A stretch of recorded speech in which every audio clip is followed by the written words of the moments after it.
Welcome back, infrastructure admins. If you're gearing up for your Nutanix certification, you are exactly where you need to be. Today, we're diving into an explainer for NCP-MCI 7.5, 13.6 metro availability. I'm going to be your architect and guide as we unpack what is honestly one of the most heavily tested and coolest topics on the whole exam. We'll take this at a steady pace because I want you to actually understand the mechanics under the hood, not just memorize flashcards. So grab your notes and let's build some bulletproof infrastructure knowledge. Okay, here's our game plan for today. We'll quickly cover why Metro matters, walk step by step through the architecture, look at a couple of real-world examples, navigate some tricky exam traps, and then lock down those key facts you've absolutely got to memorize. Let's kick things off with Section 1, Why Metro Matters, the foundation of zero data loss. Right, so when we talk disaster recovery, two metrics absolutely rule the conversation: RPO and RTO. Recovery Point Objective, or RPO, that's your tolerance for data loss. Basically, if your RPO is 1 hour, you're saying it's okay for the business to lose an hour's worth of data. Recovery Time Objective, RTO, is your downtime tolerance, meaning how fast you actually need to be back online. Now, Metro availability steps in for those hypercritical workloads where losing even a single second of data is completely unacceptable. By using synchronous replication, Metro availability hits a zero RPO, zero data loss, and it literally pairs that with a near zero RTO to keep data continuously available across separate sites in a metro area. It is basically the gold standard for continuous availability. Now, if there is one magic number you need to burn into your brain for this, it's 5. To pull off that zero RPO synchronous replication, you are literally bound by the laws of physics. Data has to be written to both sites at the exact same time before the application even gets an acknowledgement. So for that to happen without totally tanking your app's performance, the network connecting your two sites must have a round-trip latency of strictly less than 5 milliseconds. If you see a latency question on the test about Metro, just look for the number 5. Moving on to Section 2, Architecture Walkthrough, Building the Synchronous Bridge. What's really fascinating here is how Nutanix logically stretches the storage. You get this Metro availability by pairing an active storage container on your local primary cluster with a standby container on your remote site. But listen to me on this one, because this is an absolute, non-negotiable rule. The standby container must share the exact same name as the active container. And no, that's not just to make your life easier as an admin. The system relies on that identical naming convention and the resulting identical UNC path to migrate workloads and replicate data seamlessly without doing any clunky storage migrations. So, how do we actually build this? First, you got to verify your network is cruising well under that 5 millisecond round-trip threshold we just talked about. Second, create those identically named containers on both clusters. And wait, pause right here. A huge warning for you. Do not use the default container for this. That is a classic trick on the exam. You have to create a dedicated, specifically named container just for this policy. Once that's done, you link them up by creating a protection domain in the data protection dashboard and simply selecting Metro availability. Once it's all set up, you might be wondering, hey, can I run VMs on the secondary site?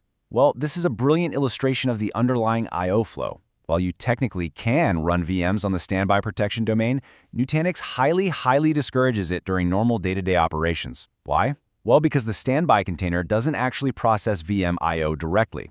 If a VM lives on the standby site, the system is forced to forward all its read and write I/O across the network back to the active cluster's controller VM. That active CVM processes it and then sends an acknowledgement all the way back. All that cross-site forwarding just introduces totally unnecessary latency. Bottom line, keep your VMs on the active site unless you're actually executing a failover. All right, let's jump into Section 3, Real-World Failover Examples, Planned versus Unplanned Scenarios. Before we actually look at how a failover behaves, we've got to establish a hard boundary for the NCP-MCI exam. This specific protection domain-based Metro availability feature. It is supported exclusively on clusters running ESXi or Hyper-V, okay? Keep that foundational constraint in mind as we evaluate how the hypervisor handles these site events.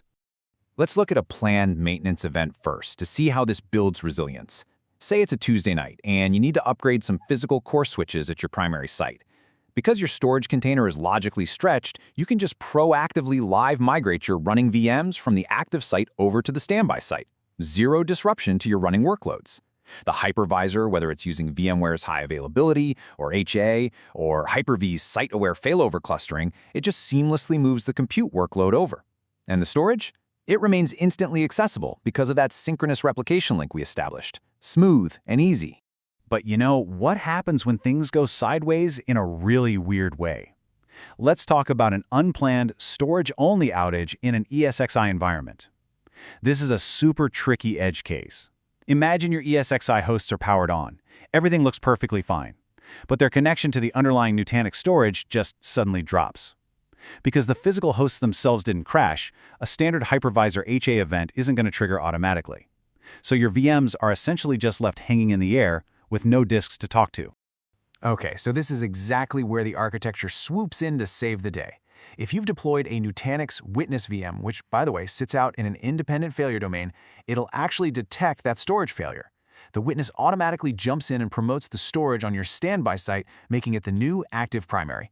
And at the exact same time, to stop a disastrous split-brain scenario, it forces the storage on the original isolated active site into a decoupled, read-only state. Pretty smart, right? But what about those VMs still hanging out on the primary hosts?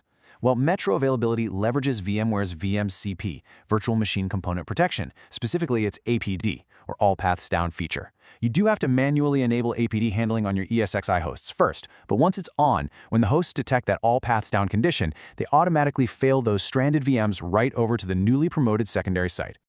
As the admin, you're going to monitor this whole dance through the data protection dashboard. You've really got to know these status indicators. In sync means everything's golden, data is actively replicating. Promoted means a failover just happened and one site has taken standalone control of the container. Disabled simply means the replication link is broken or maybe you manually paused it. Oh, and remember that decoupled state we just talked about? That specifically means the underlying data store was forced into read-only mode to prevent any nasty data corruption during an isolation event. Moving to Section 4, Common Exam Traps, Navigating the Edge Cases. Really listen up here, guys, because this is exactly where the test writers are going to try and trip you up. When you look at the support matrix, there is a massive exam trap waiting for you. We already established that Metro Availability Compute is supported on ESXi and Hyper-V, but strictly not on AHV. But here comes the curveball, what about storage-only nodes? Remember Nutanix storage-only nodes actually run a specialized stripped-down version of AHV? So the exam is absolutely going to ask if you can use AHV storage-only nodes in a Metro Availability cluster. The answer is yes, absolutely. But, and this is a huge but, only if they are joined to an ESXi cluster. Got it? Hyper-V clusters with storage-only nodes are not supported for this feature at all. You definitely want to memorize that distinction. Here's another sneaky one. It's a little configuration bug that makes for a perfect multiple-choice distractor. When you're naming your protection domains, you have to make sure there are absolutely no Unicode characters, no ampersands, no exclamation marks, no $signs in the name.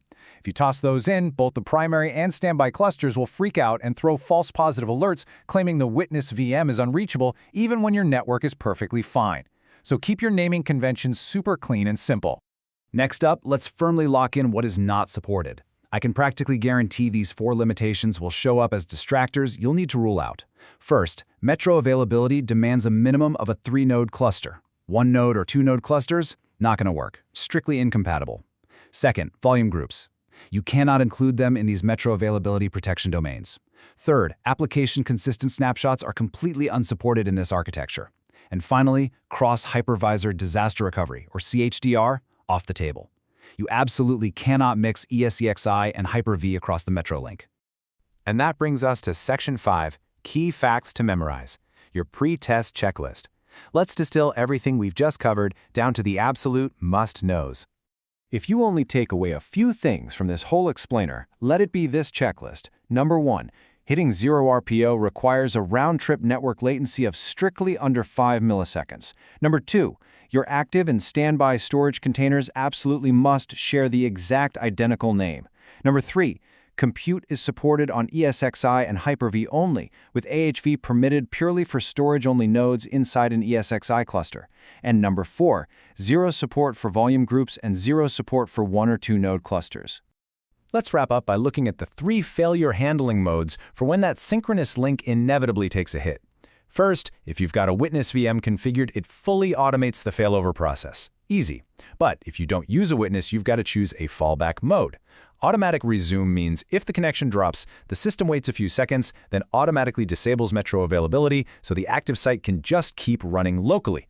It prefers keeping your VMs available. On the flip side, manual mode straight up freezes VM writes until you, the administrator, manually step in. This mode intentionally sacrifices VM availability just to guarantee absolute storage consistency between your two sites. So I want to leave you with a scenario to really test your retention here. Imagine it is 2 a.m. and the power totally fails at your secondary standby site. Your primary site is still perfectly healthy, but boom, that synchronous replication link is instantly severed. Based on what we literally just covered about automatic resume versus manual handling, how is your primary site going to react? Is it going to pause your application writes, or is it going to drop the metro link and just keep serving data? Take a second and really think about that. Reviewing your notes on failure handling modes and understanding how the system reacts in the heat of the moment is exactly what's going to help you crush the NCP-MCI exam. Good luck studying, and we'll catch you in the next explainer.